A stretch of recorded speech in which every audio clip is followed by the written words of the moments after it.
여러분 안녕하십니까? 수요잡담 시작하겠습니다. 제 책 정말 야훼가 다 죽이라고 명령했을까? 여호수아서의 가나안 정복 이야기를 읽어가면서 설명하고 있습니다. 오늘은 제 5장 가나안 정복을 준비하다 두 번째 파트입니다.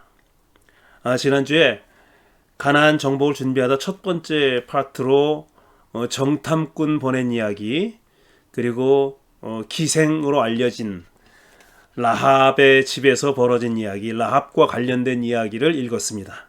오늘은 요단강 건넌 이야기, 할례를 행한 이야기 등등 정복 전쟁을 시작하기 전에 했었던 일들, 일어났던 일들, 했었던 행위들, 조치들, 이런 것들을 살펴보겠습니다. 제가 지금 이 코감기가 걸려가지고 목소리가 좀 좋지 않습니다. 양해해 주시기 바랍니다. 자, 시작하겠습니다. 요단강을 건너다 라는 소제목이 붙어 있습니다. 두 명의 정탐꾼은 여리고성과 주위를 살펴보라고 보내졌지만 이들이 한 일은 라합과 가족들을 살려주겠다고 맹세한 것이 전부입니다. 이 정탐을 하라고 보냈는데 실제로 정탐했다는 이야기는 등장하지 않습니다. 그래서 학자들은 이 전통사회에서, 그러니까 이 시대 사회에서 기생의 역할을 했던 라합 집에 정보가 모였다, 이런 식의 추측을 하곤 했죠. 왜냐하면 실제로 정탐꾼이 정탐했다는 얘기는 없으니까, 그저 기생 라합 집에 머물렀다는 얘기만 있으니까 그렇게 추측한 겁니다. 근데 사실 그렇게 추측할 만한 근거는 전혀 없죠. 정탐을 하러 보냈는데 실제로 정탐은 하지 않았다고 보는 것이 더 옳겠습니다. 그녀 집 창문에 홍색 줄을 매달아 놓으면 안에 있는 사람들, 그러니까 라합의 가족들은 살려주겠다는 그런 약속을 한 거죠. 출애굽 직전 야훼가 이집트 장자들을 몰살했을 때 문설주에 양의 피를 바른 이스라엘 사람의 집은 치지 않고 넘어가겠다고 했던 일이 기억나는 그런 에피소드입니다. 이집트에서는 문설주에 양의 피를 바른 거고, 지금 라합의 집의 경우에는 창문에 홍색줄을 매달아 놓으라 했습니다. 이게 사인인 거죠. 그러니까 홍색줄이 매달려 있는 집은 쳐들어가지 않겠다, 죽이지 않겠다, 이런 내용입니다. 마치 문설주에 양의 피를 바른 집은 히브리 사람들의 집이니까 거기서는 살육을 벌이지 않겠다고 약속한 것처럼 똑같은 거죠. 모세가 가나안 땅을 탐지하려고 정탐꾼을 보냈을 때, 그러니까 민수기 13장 14장에 나오는 이야기입니다. 정탐꾼 보낸 얘기가 몇 번 나온다고 말씀드렸죠. 야훼의 명령을 받았던 것과는 달리 여호수아는 야훼의 명령을 받지도 않고 야훼와 상의하지도 않고 독단적으로 정탐꾼을 보냈습니다. 이 민수기에 나오는 이야기는 야훼께서 그렇게 지시하셔서 정탐꾼을 보낸 건데, 지금 여호수아서에 나오는 얘기는 그런 지시도 받지 않고 여호수아가 독단적으로 결정을 해서 보낸 거다 하는 겁니다. 화자는 이 행위가 야훼의 뜻에 배치됐는지 여부를 드러나게 말하지는 않습니다. 야훼가 조상들에게 했던 땅 약속을 여러 번 상기시켰음에도 불구하고 여호수아가 정탐꾼을 보냈다는 사실은 민수기도 마찬가지고 지금 여호수아도 마찬가지고, 야훼 하나님은 이스라엘의 조상들에게 그 가나안 땅을 너희들의 후손에게 주겠다고 몇 번이나 약속을 했습니다. 그러니까 보증이 되어 있는 거죠, 이미. 그런데 벌써 여러 번 이렇게 정탐꾼을 보냈다는 사실은 여호수아가 그런 그 약속에 대한 신뢰가 박약하지 않았느냐 하는 거죠. 여기는 모세도 예외가 아닙니다. 모세도 정탐꾼을 보냈으니까요. 그런 전적으로 야훼의 약속을 신뢰하지 않았다고 의심하게 만드는 그런 빌미가 되는 겁니다. 지도자로서 여호수아의 위상을 해치는 행위임에는 분명하죠. 그렇죠. 야훼를 전적으로 신뢰하지 않았다고도 생각할 수 있는 그런 행위니까 말입니다. 그래서인지 요단강 건너는 이야기에서는 지도자로서 여호수아의 위상이 특별히 강조됩니다. 이게 지위를 올려준다 이겁니다. 높여준다는 겁니다. 신뢰성을 보태준다, 더해준다 이런 뜻입니다. 화자가 그랬을 뿐 아니라 야훼 자신도 스스로도 그렇게 했다고 전해지는 겁니다.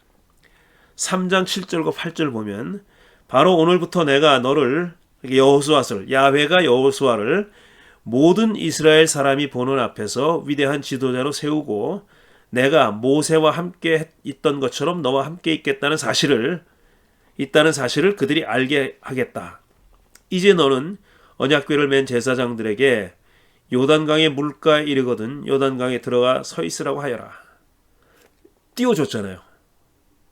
여호수아를 모세의 급으로 모세의 반열에 올려줬죠. 그 다음에 한 절 더 4장에 나오는 귀절입니다. 그날 주님께서 온 이스라엘 백성이 보는 앞에서 여호수아를 위대한 지도자로 세우셨으므로 그들은 모세가 살아있는 동안 모세를 두려워하였던 것처럼 여호수아를 두려워하였다. 역시 모세와 같은 등급으로 올려놓은 겁니다. 위 두 곳에서 여호수아는 모세에 비견됩니다. 광야에서 모세가 가졌던 권위와 역할을 여호수아가 물려받은 겁니다.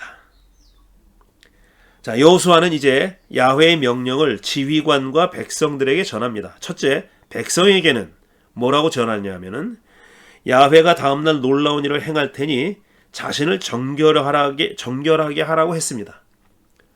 이건 뭐 부부관계를 갖지 말라는 것을 포함해 가지고 몸을 더럽히지 말라는 얘기입니다. 정결을 유지해라 라고 명령했고 제사장들에게는 언약궤를 메고 백성들보다 앞서서 요단강을 건너가라고 했습니다. 앞장서서 요단강에 발을 내디뎌라 이겁니다. 건너가라 이렇게 지시한 겁니다. 자, 이래서 언약궤를 맨 제사장들의 발바닥이 요단강 물에 닿으면 물줄기가 끊어지고 둑이 생겨서 물이 고일 것이다. 이렇게 얘기했죠. 이대로 이루어져서 백성은 마른 땅을 밟고 요단강을 건넜습니다. 3장 15절부터 17절에 나오는 얘기입니다. 자, 그 다음 여호수아서 4장은 요단강을 건넌 다음에 일어난 일들을 서술합니다. 그런데 여기에는 문제가 많아요. 이건 학자들이 굉장히 골치를 알아 하는 그런 대목입니다. 왜냐하면 시간과 공간이 뒤죽박죽이로 돼 있어요. 왔다 갔다 합니다. 갈치자 걸음을 걷고요. 같은 행위를 다른 장소에서 반복하는 걸로 기록돼 있어요. 학자들은 이런 데 관심을 가졌죠. 지금은 뭐 그렇지 않지만 지난 세기의 학자들은 그러니까 자료 비평이나 이런 데 골몰했던 학자들은 여기 다양한 자료들이 지금 섞여 있구나 하는데 집중을 했고 그 자료들을 갈라내는데 계통을 정하고 갈라내는데 주력했습니다. 그리고 그 자료가 어떤 시대에 유래됐느냐 어떤 다른 시대의 산물이라는 것을 밝혀내려고 애를 썼습니다. 그게 자료 비평이라는 거예요. 소위 자료 비평이 거기에 몰두했습니다. 근데 요즘은 그렇게 읽는 학자들은 그렇게 많지 않죠. 그렇게 통시적으로 다이어크로니컬하게 읽지 않고 공시적으로 싱크로니컬하게 읽는 그런 게 대세가 돼 있습니다. 이미. 그러니까 자료를 비평하고 시대를 가르고 하는 일에 그렇게 집중하지 않는다 이런 말씀입니다. 다수의 자료가 섞여 있다고 보이는 게 사실입니다. 이런 경우 어디까지가 본래 자료이고 어디서부터 첨가된 자료인지를 두고 학자들은 설전을 벌이는 게 일상이었습니다.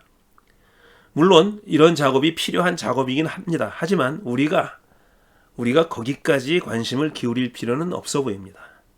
학자들이 할 일이고요. 그것도 지난 세기의 학자들이 했던 일입니다. 그래서 요단강을 건넌 이야기에는 다수의 자료가 섞여 있고 그것들이 매끄럽게 연결되지 않으며 중복된 서술도 있다는 것을 인식하는 정도로 그 정도만 알면 되겠습니다. 그 정도만 지적하겠습니다. 자, 그 다음에 시간을 좀 거꾸로 거슬러 올라가서 홍해 갈라진 이야기를 해보겠습니다. 왜냐하면은 요단강 갈라진 이야기와 매우 유사하기 때문에 그렇죠. 딱 봐도 그렇지 않습니까? 홍해가 갈라져서 무사히 건넌 이야기. 요단강이 갈라져가지고 이스라엘 백성이 무사히 건넌 이야기 비슷하잖아요. 그러니까 어떤 점에서 비슷하고 어떤 점에 차이가 있고 하는 것을 조금만 살펴보자 이겁니다. 요단강을 건넌 이야기는 홍해가 갈라진 사건을 떠올립니다. 두 사건은 여러 면에서 비슷하죠. 먼저 출애굽기 14장에 전해지는 홍해 갈라진 사건 이야기를 먼저 살펴보겠습니다. 야훼는 가나안으로 가는 가장 가까운 길을 두고 이스라엘을 홍해로 가는 길로 인도했다고 기록되어 있습니다. 가장 가까이 가는 길이 아니에요. 그런데 거기는 말하자면 가까운 길이 아니에요. 가까운 길이 아닌데 굳이 돌아가는 길을 마치 홍해를 건너가는 걸 보여주겠다는 듯이, 그런 기적을 보여줘야 되겠다는 듯이 그렇게 홍해로 인도했습니다. 그 이유는 이렇게 기록되어 있어요. 출애굽기 13장 17절에 보면은 하나님이 이 백성이 블레셋과 전쟁을 하게 되면 마음을 바꾸어서 이집트로 되돌아가지는 않을까 하고 염려하셨기 때문이다. 이렇게 되어 있습니다. 그러니까 가장 가까운 길로 가면은 블레셋 종족을 만나게 될 것이고, 그 강대한 블레셋 족속과 맞서 싸우기가 두려워서 이집트로 다시 돌아갈까봐 먼 길을 돌아가게 그렇게 인도했다, 이런 얘기입니다. 그러니까 야훼는 이스라엘을 신뢰하지 않는 겁니다. 이스라엘을 신뢰하지 않는 거예요. 마음을 바꿀 것을 염려했던 겁니다. 그 대목을 읽어보겠습니다. 출애굽기 14장 2절부터 4절입니다. 너는 이스라엘 자손에게 말하여 오던 길로 되돌아가서 믹돌과 바다 사이에 비하히롯 앞 곧 바알스본 맞은 쪽 바닷가에 장막을 치라고 하여라. 그러면 바로는 이스라엘 자손이 막막한 광야에 갇혀서 아직 이 땅을 헤매고 있을 것이라고 생각할 것이다. 내가 바로의 고집을 꺾지 않고 그대로 둘 터이니 그가 너희를 뒤쫓아올 것이다. 그러나 나는 바로와 그의 군대를 물리침으로써 나의 영광을 드러낼 것이니 이집트 사람들이 이것을 보고서 내가 주님임을 알게 될 것이다. 여기서는 굉장히 유화적으로 애둘러서 표현했죠. 그러니까 이집트 군인들을 홍해에 몰살시킬 거다 이런 말이 없어요. 그렇게 구체적으로 얘기하진 않지만 내용상으로는 그럴 것이다 라는 것이 뒤에 나중에 드러나잖아요. 그런 일이 벌어졌다는 것을 그런 일이 벌어졌다는 사실이 나중에 서술되고 있는 거죠. 야훼는 쫓아오는 이집트 군대를 홍해 쪽으로 유인한 셈입니다. 이미 그들을 수장시킬 계획을 세운 것처럼 그렇게 한 겁니다. 하지만 이스라엘 백성은 그런 의도를 알아채지 못한 채 또 불평을 터뜨립니다.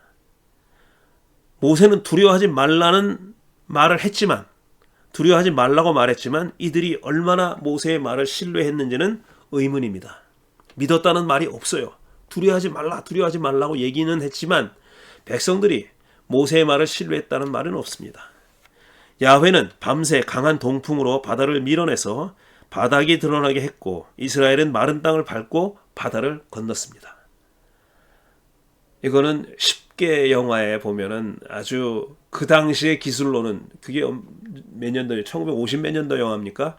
그 당시의 기술로는 참 놀라운 그런 장면을 연출했죠. 그리고 나중에 리메이크된 그 영화에서도 마찬가지죠. 그 장면이 훨씬 더 디지털 기술로다가 멋있게 재현이 됐죠. 멋있게 재현이 됐지만 굉장히 잔인한 모습을 잔인하게 표현했죠. 두 번째 영화에서는.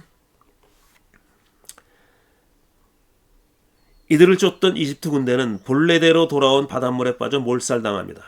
출애굽기 14장에 나오는 얘기죠. 이 사건을 두고 모세와 미리암이 부른 노래를 출애굽기 15장이 전합니다. 미리암은 아주 짧게 노래합니다. 주님을 찬송하여라, 그지없이 높으신 분, 말과 기병을 바다에 던져 넣으셨다. 이 노래는 구약 성서에서 가장 나이가 많은 텍스트로 여겨집니다. 사사기에 나오는 드보라의 노래와 함께 이게 굉장히 오래된 노래라고 그렇게 학자들은 추측하고 있습니다. 짧아요. 굉장히 짧은 노래입니다. 모세의 노래는 이보다 훨씬 길죠. 내용도 풍부합니다. 바로의 병거와 군대는 바다에 던져져서 깊은 바다에 돌처럼 잠겼다고 했습니다. 그들은 이스라엘을 따라잡아 약탈하고 욕심을 채우려 했지만 야훼가 바람을 일으켜서 바다가 그들을 덮치는 바람에 물속에 잠기고 말았다고 노래합니다. 이렇게 노래한 다음에 모세의 노래는 이런 말로 야훼를 찬양하고 있습니다. 주님, 신들 가운데서 주님과 같은 분이 어디에 있겠습니까? 주님과 같이 거룩하시며 영광스러우시며 찬양받을 만한 위엄이 있으시며 놀라운 기적을 일으키시는 그런 분이 어디에 있겠습니까? 야훼를 한껏 높입니다. 추앙합니다. 주님께서 오른팔을 내어미시니 땅이 대적을 삼켜버렸습니다. 주님께서 한결같은 사랑으로 손수 구원하신 이 백성을 이끌어주시고 주님의 힘으로 그들을 주님의 거룩한 처소로 인도하여 주십니다. 이 이야기를 듣고 여러 민족이 두려워서 떱니다. 블레셋 주민이 겁에 질려 있습니다. 자, 여기까지만 읽어도 이 노래가 바로 홍해 바다 사건이 일어난 직후에 부른 노래는 아니라는 것을 짐작할 수 있죠. 뭐 이 얘기를 듣고 여러 민족들이 두려워 떤다. 이건 나중에 일어날 일이잖아요. 아직 일어나지 않은 일이잖아요. 물론 그렇게 예언을 했다고 보면 더 할 말이 없지만 그것보다는 더 합리적인 해석이 이 노래가 이 사건이 일어난 것보다는 후대에 쓰여진 노래라고 보는 것이 더 합리적이죠. 더 타당하고 그렇게 보면 안 될 이유도 없습니다. 꼭 노래를 그 현장에서 불러야 되는 건 아니니까 말이죠. 블레셋 주민이 겁에 질려 있습니다. 에돔의 지도자들이 놀라고 모압의 권력자들도 무서워 떨며 가나안의 모든 주민도 낙담합니다. 그들이 모두 공포와 두려움에 사로잡혀 있습니다. 주님의 권능의 팔 때문에 주님의 백성이 다 지나갈 때까지, 주님께서 속량하신 이 백성이 다 지나갈 때까지 그들은 돌처럼 잠잠하였습니다. 주님께서 그들을 데려다가 주님의 소유인 주님의 산에 심으실 것입니다. 주님, 이곳이 바로 주님께서 계시려고 만드신 곳입니다. 자, 이거 보세요. 이곳이 바로 주님께서 계시려고 만드신 곳입니다. 주님께서 손수 세우신 성소입니다. 주님께서 영원 무궁토록 다스리실 것입니다.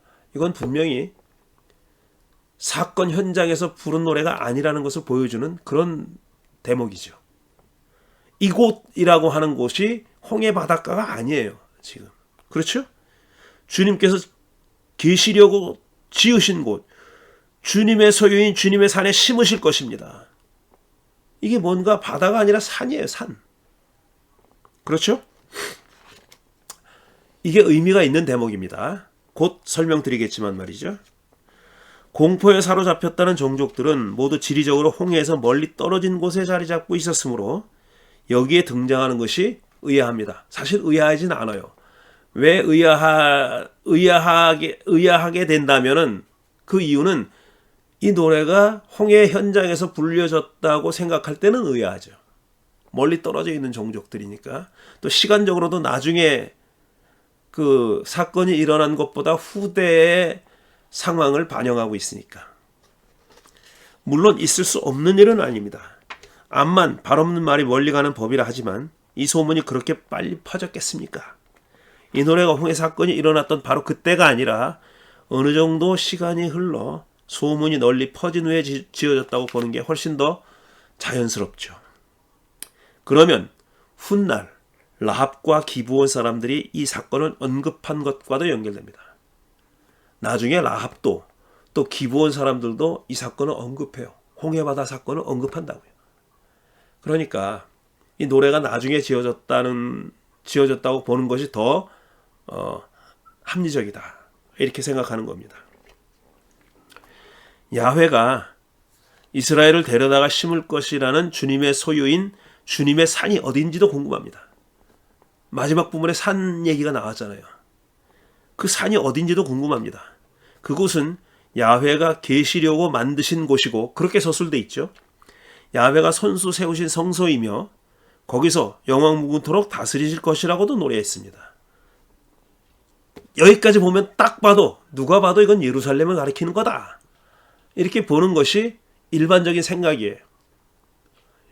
이거보다 얼마나 더 구체적으로 말하겠어요. 예루살렘의 성전이 섰고 주님이 계실 곳이고 영원 무궁토록 다스릴 곳이고 그럼 성전이 있는 곳이죠. 성전이 어디 있습니까? 예루살렘에 있잖아요. 그러니까 이거 예루살렘 시온성 시온산을 가리키는 건가? 라고 추측하는 것이 자연스러워요. 과연 그러냐 이겁니다. 하지만 그곳은 지리적으로 홍해에서 먼 곳입니다. 예루살렘이잖아요. 먼 곳이에요. 지도가 있으면 참 얼마나 먼지 보여드릴 수 있겠는데 먼 곳이고요. 예루살렘은 그것보다 지리적으로 먼 곳인 것보다 예루살렘은 다윗 시대에 비로소 정복한 곳입니다. 이건 이스라엘이 가나안 땅에 들어가자마자 정복한 데도 아니에요. 200여 년 지난 다음에 다윗이 정복한 그런 성입니다. 그러니까 여기는 예루살렘을 아직 언급할 이유가 없는 거예요. 아직 여부수족의 땅입니다. 이때는. 물론 아직 예루살렘에 가나안에 들어가지도 못했지만 말이죠. 물론 먼 훗날 예루살렘에 도착할 것을 미리 내다보고 노래했다고 볼 수도 있습니다. 억지죠. 그러나 아니 노래가 후대의 노래라는 것을 후대의 노래일 것으로 짐작하기만 해도 이런 억지는 안 써도 되고요. 그 다음에 또 하나 의문을 가져볼 대목은 뭐냐? 이게 예루살렘 말고 다른 데를 가리키나? 이렇게도 볼 수 있잖아요. 그러면은 이걸 뭐 이렇게 먼 훗날을 내다보고 노래를 미리 불렀다 이렇게 억지를 안 부려도 된다 이거죠. 그런 억지를 부리는 게 억지를 믿는 것이 믿음은 아니에요. 그럴 필요 없는 겁니다.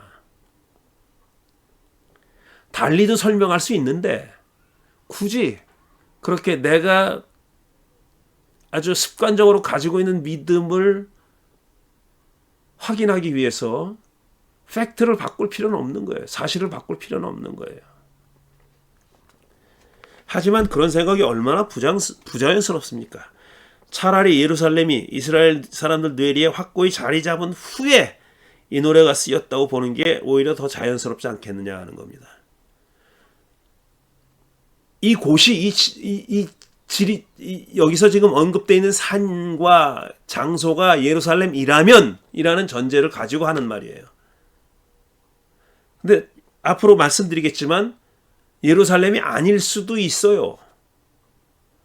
또 그게 굉장히 중요한 의미를 우리의 이 책 정말 야베가 다 죽이라고 명령했을까와 관련해 가지고 어떤 중요한 암시를 주는 그런 내용과 연결되어 있을 수도 있습니다. 이걸 굳이 예루살렘으로 보지 않고 다른 가능성을 염두에 두면은 그러면은 이 전체 이야기가 달라질 수 있다는 겁니다.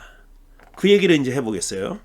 요단강을 건넌 후 에발산으로 갔을까라는 소제목이 붙어 있습니다. 뜬금없죠? 왜 여기서 에발산이 나오고 그리심산이 나오는지 자 살펴보겠습니다. 모세도 요단강 건너는 일을 언급한 적이 있는데 여기에도 흥미로운 대목이 있습니다. 이게 모세니까 아직 나중에 일어날 일을 미리 얘기한 거죠. 예언한 거죠. 이게 신명기 11장입니다.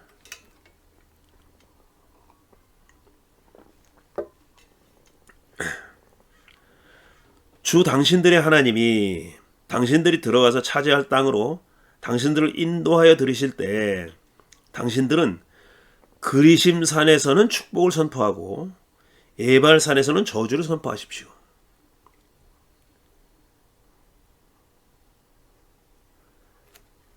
이런 일이 구체적으로 어느 시점에서 벌어질 것인지는 몰라요. 그러니까 가나안 땅에 들어가자마자 이런 일을 하라는 얘기인지 아니면 한참의 시간이 지난 다음에 하라는 얘기인지 몰라요. 어쨌든 들어간 후에 이런 일을 하라는 겁니다.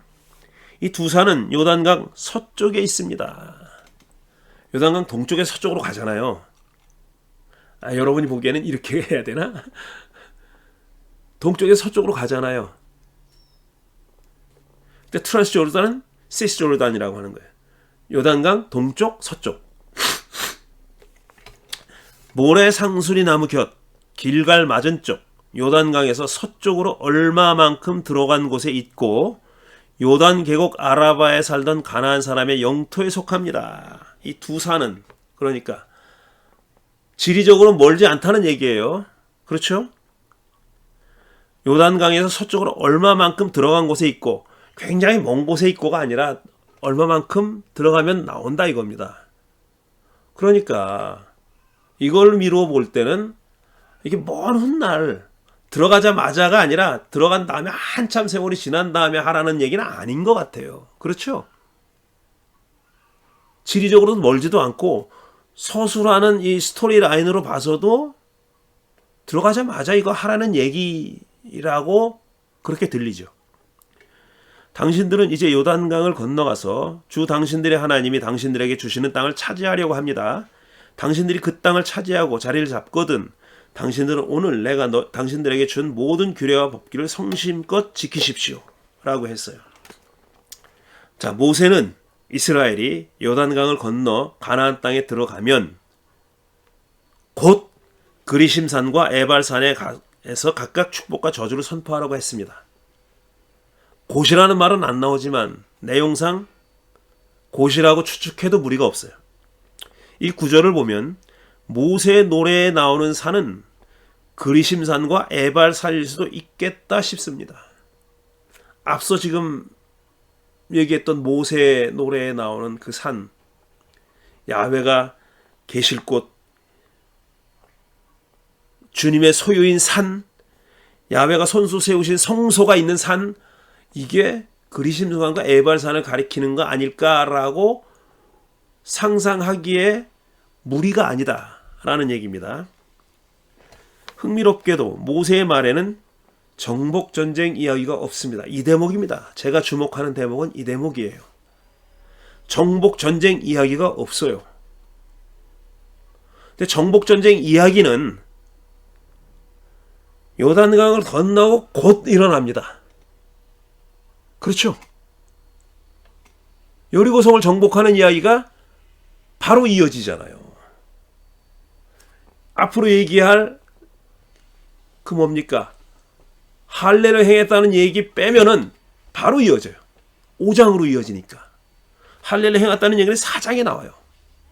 여기서 4장에 나오는데 4장 요거를 드러내면은 그러니까 요단강 건넌 이야기, 할례를 준 이야기를 그걸 드러내면은 그러니까 가나안에 들어가자마자 정복 전쟁을 벌인 거로 돼 있어요. 그런데 중간에 들어가 있는 이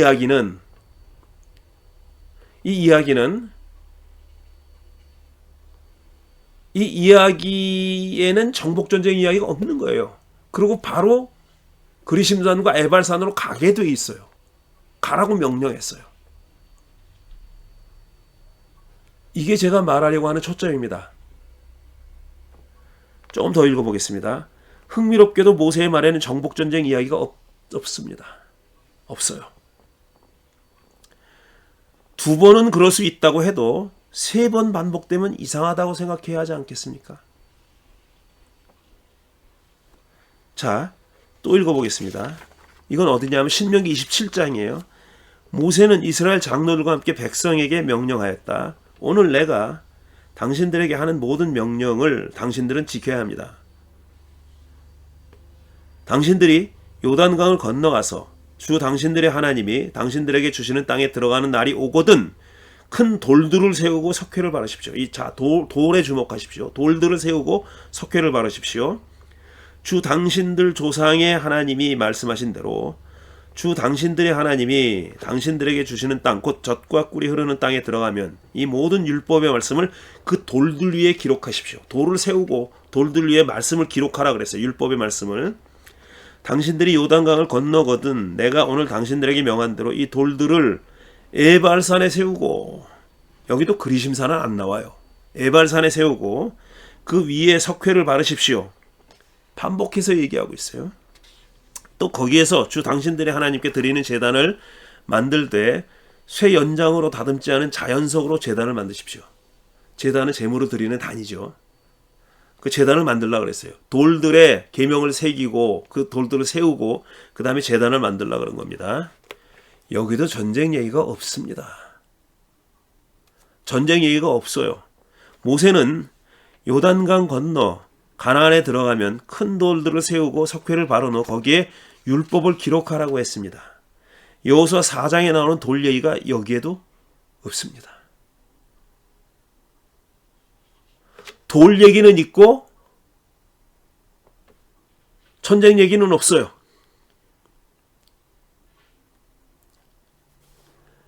구체적인 내용에는 차이가 있지만 이만하면 돌에 관한 전승이 있었다고 봐도 무리가 아닙니다. 이스라엘 사람이 요단강을 건너고 돌을 세웠잖아요. 여기도 돌을 세웠다고. 돌을 세우라고 돼 있잖아요. 근데 이 돌은 어디냐 하면 에발산에 세우라는 거예요. 요단강이 세우는 게 아니라 에발산에 세우라는 거예요. 어쨌든 돌에 관한 어떤 이야기의 줄거리가 있다고 짐작할 수 있는 거죠. 돌에 관한 전승, 트래디션이 있다고 봐도 무리는 아니에요. 구체적인 내용은 좀 다르지만 말이죠. 다만 장소가 다를 뿐입니다. 여기서는 돌들을 에발산에 세우라고 했습니다. 자, 이렇게 곳곳에 돌들을 세우면 때마다 찾아가기도 어려웠을 텐데 왜 그랬을까? 순례하기도 어려웠을 텐데 왜 그랬을까 말입니다. 돌들에 관한 전승이 여럿이었다고 볼 수 있겠는데 여기는 이런 얘기는 우리 주제와 관련이 없으므로 돌들에 대한 얘기는 이 정도로만 해도 충분합니다. 돌을 세우라는 얘기가 있는 겁니다. 돌을 세우라는 얘기가 있는 거예요. 중요한 대목은 뭐냐? 우리의 관심을 끄는 대목은 여기에도 정복전쟁 얘기가 없다는 것과 요단강 건넌 후 이스라엘은 곧바로 에발산으로 가게 되어 있다는 점입니다. 곧바로 에발산으로 가라 라고 했잖아요. 거기다 돌을 세워라 그랬잖아요. 이건 정복전쟁 이야기와는 다른 얘기입니다. 조화시키기가 어려워요. 두 개의 이야기를 정복전쟁 이야기와 건너자마자 에발산으로 가서 돌을 세워라라는 얘기는 둘이 양립할 수가 없어요. 양립할 수 없는 두 얘기가 지금 병립되어 있는 겁니다.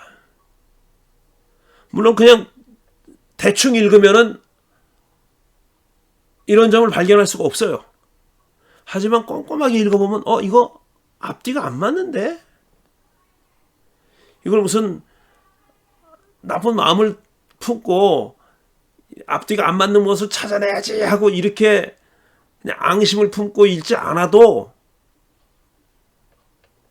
조금만 관심을 가지고 꼼꼼하게 읽으면 이거 뭔가 안 맞는데? 이거 어디로 가라는 얘기야? 뭘 하라는 얘기야? 건너가자마자 어떻게 하라는 얘기야? 이거 얘기가 안 맞는다고요. 그러니까 이 안 맞는 게 왜 이런 일이 벌어졌을까? 라는 걸 알아내는 것이 이 전문가들이 해야 할 일인 겁니다.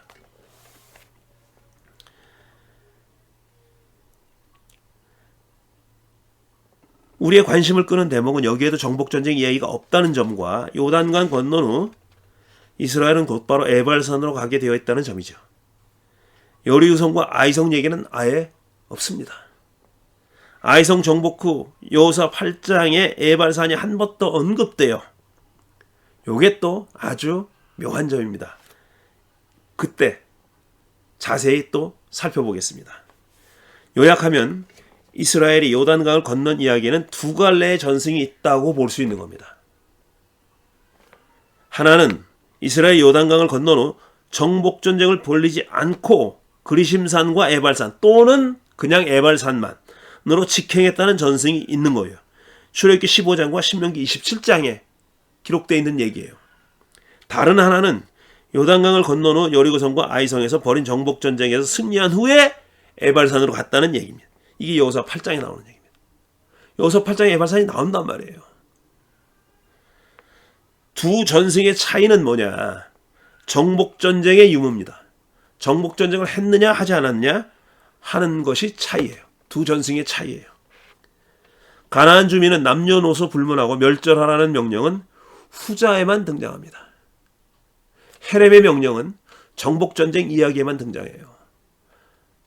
요단강을 건넌 후 바로 에발산으로 갔다는 전승에는 이런 명령이 없습니다. 당연히 정복전쟁 얘기도 없고요. 성서를 읽어보면 상대적으로 분량이 적지만 이스라엘의 가나안 진입에 관한 전승들 중에는 정복 전쟁을 언급하지 않는 전승도 있는 겁니다. 지금 봤듯이. 왜 서로 상반되는 두 전승을 정리하지 않고 서로 이렇게 맞춰놓지 않고 후대 그대로 남겨놨을까? 둘 중 어느 전승이 더 본래적일까? 이 질문에 대해서 이건 학자들이 따져야 할 질문이고 대답을 찾아야 할 질문이지만 만족할 만한 답이 없습니다. 아직까지 누구도 이 만족할 만한 설명이 없어요. 정복전쟁 이야기가 나중에 더해졌다고 보는 학자들이 있습니다. 저도 사실 그쪽입니다.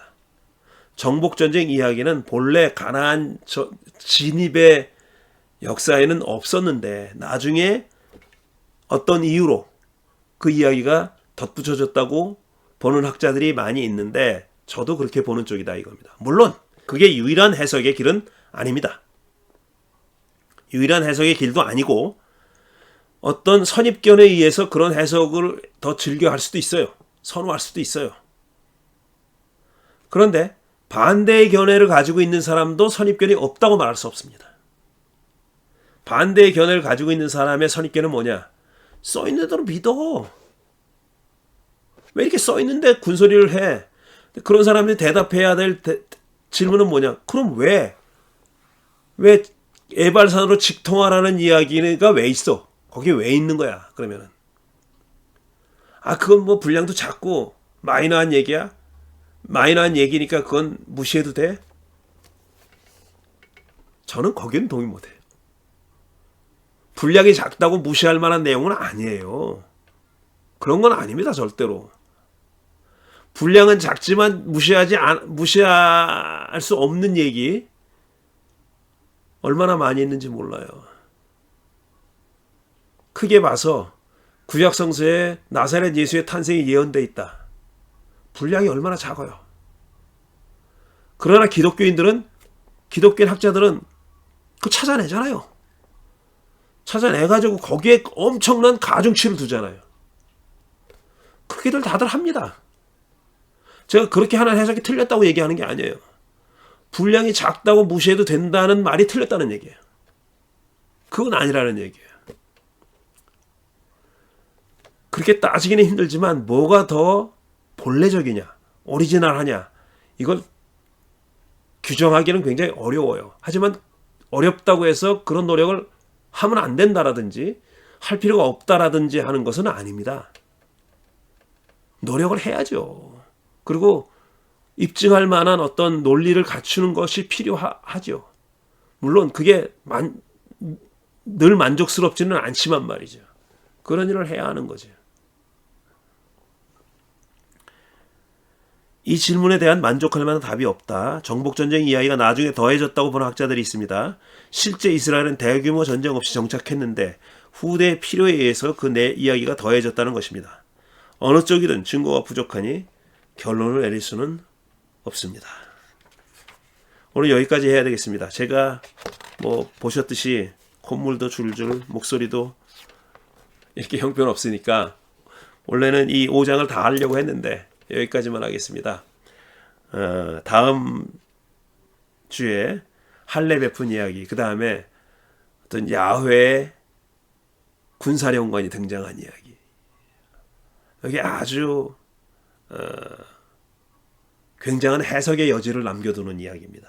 그 얘기를 다음 주에 이어가겠습니다. 오늘 여기까지 하겠습니다. 감사합니다. 다음 주에 뵙겠습니다.